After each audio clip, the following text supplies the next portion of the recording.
Jadi untuk sekarang kita masuk ke menentukan bagaimana menentukan kuat geser tanah.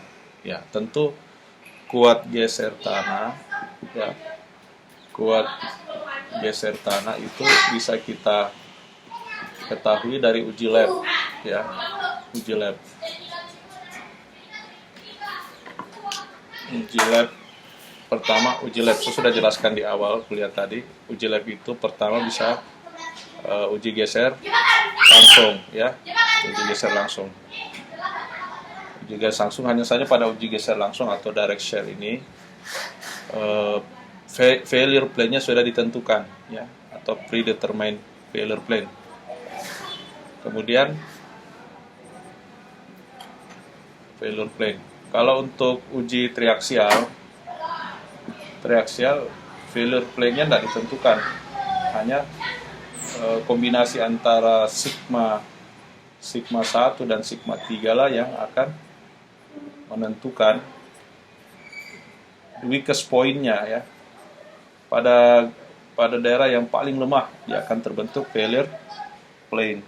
Nah, sementara uji lab yang lain misalnya UCT, unconfined kompresi, sama juga dengan triaksial, dia akan mencari weakest point, tapi tidak pada kasus UCT ini sigma 3-nya sama dengan 0, ya. Oke. Nah, persoalan dari uji lab ini adalah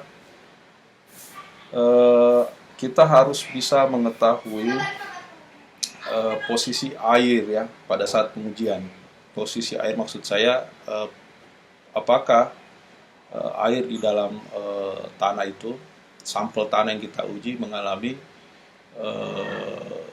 disipasi pada saat tegangan geser terjadi atau tidak, atau dalam hal ini apakah dia terjadi drain, ya, pengaliran atau tidak, ya.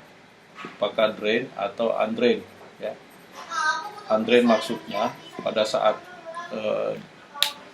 tegangan geser bekerja, air diizinkan keluar melalui pori-pori tanah, itu bisa kita katakan sebagai drain. Namun kalau air tidak diizinkan untuk keluar, dia kita katakan sebagai undrain. Itu yang pertama, ya.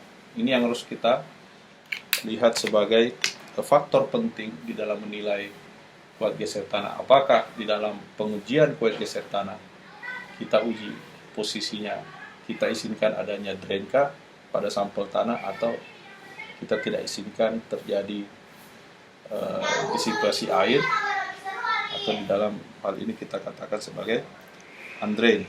Faktor yang kedua adalah apakah sampel tanah itu kohesif atau non kohesif atau cohesionless, ya. Nah, ini juga penting, ya. Apakah pasirkah yang kita uji atau clay yang kita uji.